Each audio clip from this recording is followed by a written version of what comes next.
بسم اللہ الرحمن الرحیم۔ شروع کرتا ہوں اس پاک پروردگار کے نام سے جس کے قبضے میں ہم سب کی جان ہے۔ گلابی پوئٹری کے معزز دوستو، میں ہوں رانا خالد اور گلابی پوئٹری کے تمام دیکھنے اور سننے والوں کو السلام علیکم۔ ناظرین گرامی، آج آپ کے لیے حضرت خالد بن ولید رضی اللہ تعالی عنہ کی سیریز کی یہ 28ویں ویڈیو لے کر حاضر ہوں۔ امید ہے یہ ویڈیو آپ کو بے حد پسند آئے گی، تو چلیے شروع کرتے ہیں۔ مجھے اس شخص کی بیوی کہلاتے شرم آتی ہے جو اپنے خاندان اور اپنے قبیلے کے مقتولین کے خون کا انتقام لینے سے ڈرتا ہے۔ ہند نے کہا، میں قتل کر سکتا ہوں۔ ابو سفیان نے کہا، میں قتل ہو سکتا ہوں، میں بزدل نہیں، ڈرپوک بھی نہیں۔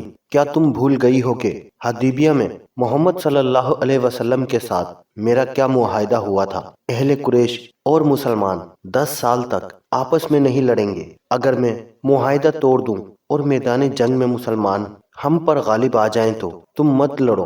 ہند نے کہا، قریش نہیں لڑیں گے، ہم کسی اور قبیلے کو مسلمانوں کے خلاف لڑا سکتے ہیں۔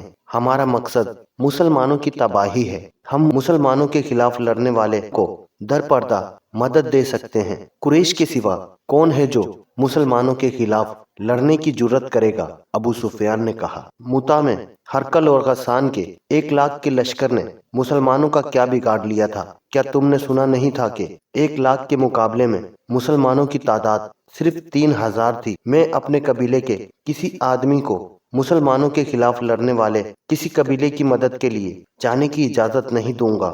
مت بھولو ابو سفیان، ہند نے غضبناک لہجے میں کہا، میں وہ عورت ہوں جس نے احد کی لڑائی میں حمزہ کا پیٹ چاک کر کے اس کا کلیجہ نکالا اور اسے چبایا تھا۔ تم میرے خون کو کس طرح ٹھنڈا کر سکتے؟ تم نے حمزہ کا نہیں، اس کی لاش کا پیٹ چاک کیا تھا۔ ابو سفیان نے ہونٹوں پر طنزیہ مسکراہٹ لا کر کہا، مسلمان لاشیں نہیں، اور وہ جو کچھ بھی ہیں، خدا کی قسم میں معاہدہ نہیں توڑوں گا۔ معاہدہ تو میں بھی نہیں توڑوں گی، ہند نے کہا، لیکن مسلمانوں سے انتقام ضرور لوں گی، اور یہ انتقام بھیانک ہوگا۔ قبیلہ قریش میں غیرت والے جنگجو موجود ہیں، آخر تم کرنا کیا چاہتی ہو؟ ابو سفیان نے پوچھا۔ تمہیں جلدی پتہ چل جائے گا، ہند نے کہا۔ مکہ کے گرد و نو میں غزہ اور بنو بکر 2 قبیلے آباد تھے، ان کی آپس میں بڑی پرانی عداوت تھی۔ حدیبیہ میں جب مسلمان اور قریش میں صلح ہو گئی اور 10 سال تک عدم جراحیت کا معاہدہ ہو گیا تو یہ دونوں قبیلے اس طرح اس معاہدے کے فریق بن گئے کہ قبیلہ غزہ نے مسلمانوں کا اور قبیلہ بنو بکر نے قریش کا اتحادی بننے کا اعلان کر دیا تھا۔ معاہدہ جو تاریخ میں صلح حدیبیہ کے نام سے مشہور ہوا، غزہ اور بنو بکر کے لیے یوں فائدہ مند ثابت ہوا کہ دونوں قبیلوں کی آئے دن کی لڑائیاں بند ہو گئیں۔ اچانک یوں ہوا کہ بنو بکر نے ایک رات غزہ کی ایک بستی پر حملہ کر دیا۔ یہ کوئی بھی نہ جان سکا کہ بنو بکر نے معاہدہ کیوں توڑ دیا ہے۔ ایک روایت ہے کہ اس کے پیچھے ہند کا ہاتھ تھا۔ غزہ چونکہ مسلمانوں کے اتحادی تھے، اس لیے ہند نے اس توقع پر غزہ پر بنو بکر سے حملہ کرایا تھا کہ غزہ مسلمانوں سے مدد مانگیں گے اور مسلمان ان کی مدد کو ضرور آئیں گے، اور وہ جب بنو بکر پر حملہ کریں گے تو قریش مسلمانوں پر حملہ کر دیں گے۔ ایک روایت یہ ہے کہ یہ غسانی عیسائیوں اور یہودیوں کی سازش تھی۔ انہوں نے سوچا تھا کہ قریش اور مسلمانوں کے اتحادیوں کو آپس میں لڑا دیا جائے تو قریش اور مسلمانوں کے درمیان لڑائی ہو جائے گی۔ بنو بکر غزہ کے مقابلے میں طاقتور قبیلہ تھا۔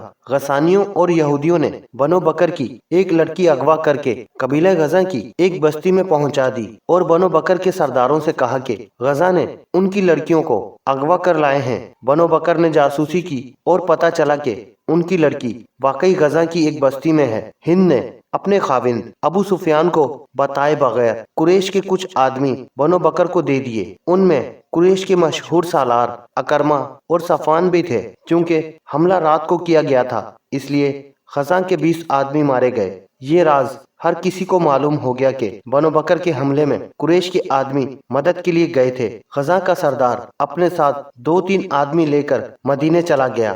غزہ غیر مسلم قبیلہ تھا۔ غزہ کے یہ آدمی حضور صلی اللہ علیہ وسلم کے پاس پہنچے اور آپ صلی اللہ علیہ وسلم کو بتایا کہ بنو بکر نے قریش کی پشت پناہی سے حملہ کیا اور قریش کے کچھ جنگجو بھی اس حملے میں شریک تھے۔ غزہ کے ایلچی نے حضور صلی اللہ علیہ وسلم کو بتایا کہ اکرمہ اور صفوان بھی اس حملے میں شامل تھے۔ رسول اکرم صلی اللہ علیہ وسلم غصے میں آ گئے۔ یہ معاہدے کی خلاف ورزی تھی۔ آپ صلی اللہ علیہ وسلم نے مجاہدین کو تیاری کا حکم دے دیا۔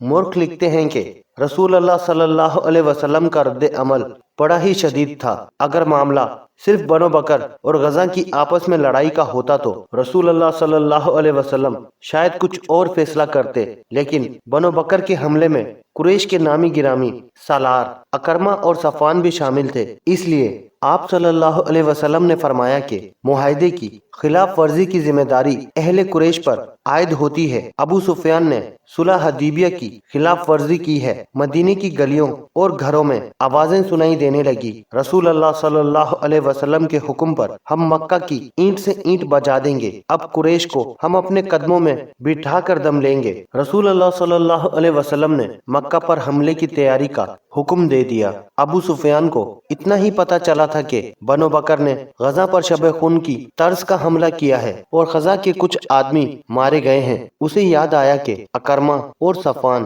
صبح سویرے گھوڑوں پر سوار کہیں سے آ رہے تھے۔ اس نے ان سے پوچھا تھا کہ وہ کہاں سے آ رہے ہیں، تو انہوں نے جھوٹ بولا تھا کہ وہ گھڑ دوڑ کے لیے گئے تھے۔ دوپہر کے وقت جب اسے پتا چلا کہ بنو بکر نے غزہ پر حملہ کیا ہے تو اس نے اکرمہ اور صفوان کو بلایا۔ تم دونوں مجھے کس طرح یقین دلا سکتے ہو کہ غزہ کی بستی پر بنو بکر کے حملے میں تم شریک نہیں تھے؟ ابو سفیان نے ان سے پوچھا، کیا تم بھول گئے ہو کہ بنو بکر ہمارے دوست ہیں؟ صفوان نے کہا، اگر دوست مدد کے لیے پکاریں تو کیا تم دوستوں کو پیٹ دکھاؤ گے؟ میں کچھ بھی نہیں بھولا۔ ابو سفیان نے کہا، خدا کی قسم تم بھول گئے ہو کہ قبیلہ قریش کا سردار کون ہے؟ میں ہوں تمہارا سردار۔ میری اجازت کے بغیر تم کسی اور کا ساتھ نہیں دے سکتے۔ ابو سفیان اکرمہ نے کہا، میں تمہیں اپنے قبیلے کا سردار مانتا ہوں، تمہاری کمان میں لڑائیاں لڑی ہیں، تمہارا ہر حکم مانا ہے، لیکن ہم دیکھ رہے ہیں کہ تم قبیلے کے وقار کو مجروح کرتے چلے جا رہے ہو۔ تم نے اپنے دل پر مدینے والوں کا خوف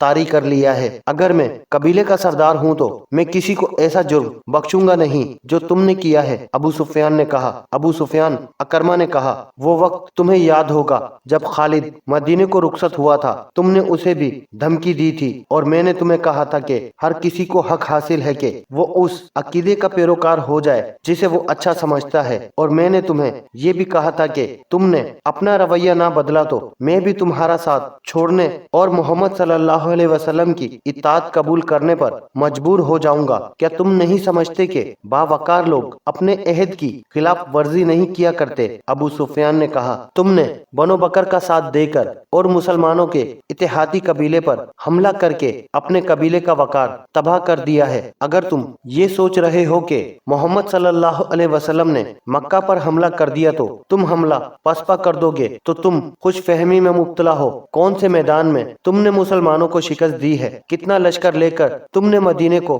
محاصرے میں لیا تھا؟ وہاں سے پاسپائی کا حکم تم نے دیا تھا۔ صفوان نے کہا، تم نے ہار مان لی تھی۔ میں تم جیسے ضدی اور کوتابین آدمیوں کے پیچھے پورے قبیلے کو ذلیل و خوار نہیں کروں گا۔ ابو سفیان نے کہا، میں مسلمانوں کے ساتھ ابھی چھیڑ خانی نہیں کر سکتا۔ میں محمد صلی اللہ علیہ وسلم کو بتانا چاہتا ہوں کہ ہمارے ایک دوست قبیلے نے مسلمانوں کے ایک دوست قبیلے پر حملہ کیا ہے اور اس میں قریش کے چند ایک آدمی شامل ہو گئے تھے، تو اس سے یہ مطلب نہ لیا جائے کہ میں نے معاہدے کی خلاف ورزی کی ہے۔ میں محمد صلی اللہ علیہ وسلم کو بتاؤں گا کہ قبیلہ قریش حدیبیہ کے معاہدے پر قائم ہے۔ وہ اکرمہ اور صفوان کو وہیں کھڑا چھوڑ کر وہاں سے چلا گیا۔ ابو سفیان اسی روز مدینے کو روانہ ہو گیا۔ اہل مکہ حیران تھے کہ ابو سفیان اپنے دشمن کے پاس چلا گیا ہے۔ اس کے خلاف آوازیں اٹھنے لگیں۔ اس کی بیوی ہند پھنکارتی پھر رہی تھی۔ مدینہ پہنچ کر ابو سفیان نے جس دروازے پر